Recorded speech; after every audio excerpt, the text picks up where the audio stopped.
श्री रामकृष्ण लीला प्रसंग स्वामी शारदानंद जी द्वारा लिखित पाठ संख्या 144। भाव समाधि तथा दर्शन संबंधी कुछ बातें। पंडित शशधर जी का श्री रामकृष्ण देव को योग शक्ति की सहायता से रोग दूर करने के लिए कहना तथा उनका उत्तर। श्री रामकृष्ण देव के अद्वैत ज्ञान की गहराई के संबंध में और एक घटना का उल्लेख किए बिना हमसे रहा नहीं जा रहा है। उस समय अस्वस्थ होकर श्री रामकृष्ण देव काशीपुर के बगीचे में थे। दिनों दिन उनका रोग बढ़ता ही जा रहा था। उनकी अस्वस्थता का समाचार पाकर कुछ साथियों के साथ श्री शशधर तर्क चूड़ामणि उन्हें देखने आए थे। वार्तालाप करते हुए पंडित जी ने श्री रामकृष्ण देव से कहा, महाराज, शास्त्रों में लिखा है कि आप लोगों के सदृश महापुरुष इच्छा मात्र से ही शारीरिक रोगों को दूर कर सकते हैं। स्वस्थ होने की इच्छा से मन को एकाग्र कर एक बार उसे कुछ देर के लिए रोग की जगह केंद्रित करने से ही सब कुछ आराम हो जाता है। आप एक बार ऐसा क्यों न कर देखें। श्री रामकृष्ण देव बोले, पंडित होकर यह तुम क्या कह रहे हो? जो मन एक बार सच्चिदानंद को अर्पित कर दिया, उसे वहां से हटाकर क्या इस टूटे फूटे हाड़ मांस की ठठरी पर लगाने की प्रवृत्ति हो सकती है?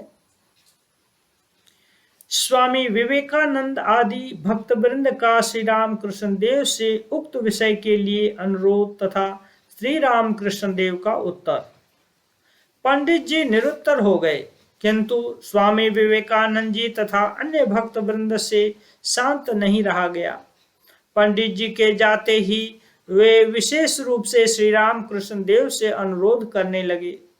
उन लोगों ने कहा, आपको रोग आराम करना ही पड़ेगा, हम लोगों के लिए अवश्य करना होगा। श्री रामकृष्ण देव, अरे भाई, क्या मेरी यह इच्छा है कि मैं रोग भोगता रहूं? मैं तो चाहता हूं कि रोग न रहे, किंतु यह होता कहाँ है? अच्छा होना न होना मां के हाथ में है। स्वामी विवेकानंद, तो फिर मां से रोग दूर करने के लिए कहिए, वे आपकी बात को अवश्य ही सुनेंगी। श्री रामकृष्ण देव, तुम लोग तो यह कह रहे हो, किंतु मेरे मुंह से यह बात निकलती तो नहीं है। स्वामी जी, हम यह नहीं मानेंगे महाराज, आपको कहना ही पड़ेगा, हमारे लिए अवश्य कहना पड़ेगा। श्री रामकृष्ण देव, अच्छा देखूंगा, यदि हो सका तो कहूंगा। कुछ देर बाद श्रीयुक्त स्वामी जी ने पुनः श्री रामकृष्ण देव के समीप उपस्थित होकर उनसे पूछा, महाराज, आपने कहा था, मां क्या बोली? श्री रामकृष्ण देव, मैंने मां से कहा, गले का घाव दिखाकर, इसके कारण मुझसे कुछ खाते नहीं बनता, जिससे मैं 2 कौर खा सकूं, ऐसा कोई उपाय तू कर दे।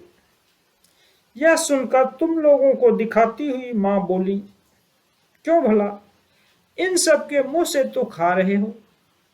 तब लज्जित होकर मैं और कुछ न कह सका।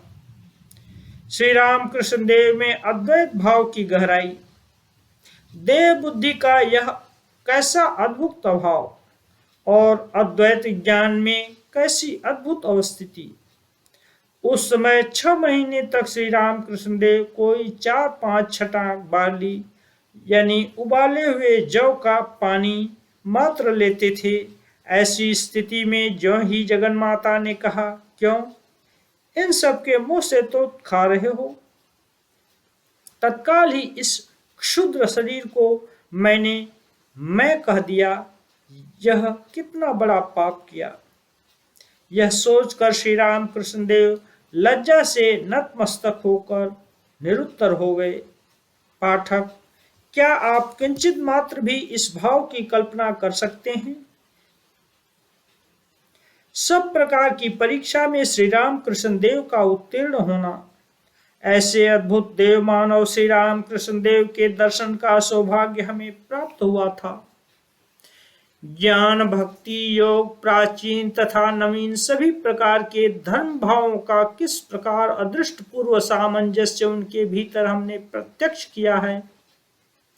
उपनिषदकार ऋषियों का कथन है कि वास्तविक ब्रह्मज्ञानी पुरुष सर्वज्ञ तथा सत्य संकल्प होते हैं। संकल्प या इच्छा मात्र से ही उनकी इच्छा को बाह्य जगत की समस्त वस्तुएं एवं सारी शक्तियां नतमस्तक होकर मान लेती हैं और तदनुरूप वे परिवर्तित होती हैं। अतः इन पुरुषों के शरीर मन के लिए तदनुसार आचरण करना कोई आश्चर्य की बात नहीं। उपनिषदकारों के इस वाक्य की सत्यता का परीक्षण करना साधारण मानव की सामर्थ्य से बाहर है। फिर भी बिना किसी संकोच के यह कहा जा सकता है कि परीक्षण करना जहां तक हमारी अल्प शक्ति के द्वारा संभव था, जैसे हम समस्त विषयों में श्री राम कृष्ण देव को निरंतर परख लिया करते थे, संभवतः उसमें कोई कसर या त्रुटि बाकी नहीं रह गई थी।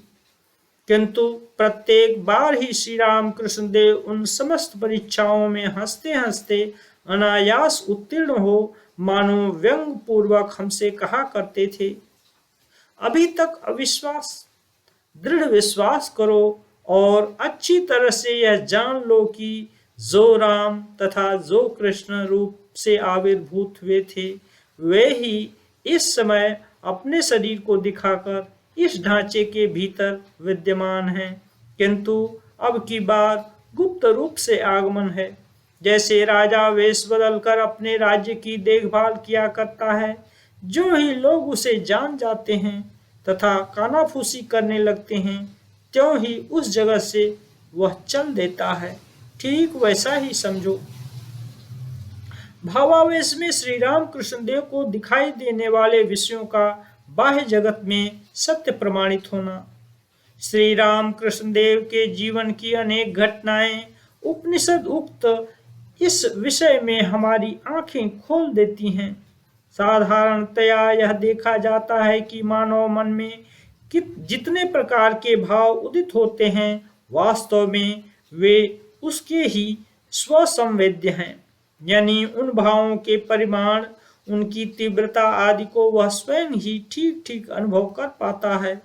दूसरे लोग केवल उन भावों के बाह्य विकास को देखकर उसका अनुमान ही किया करते हैं।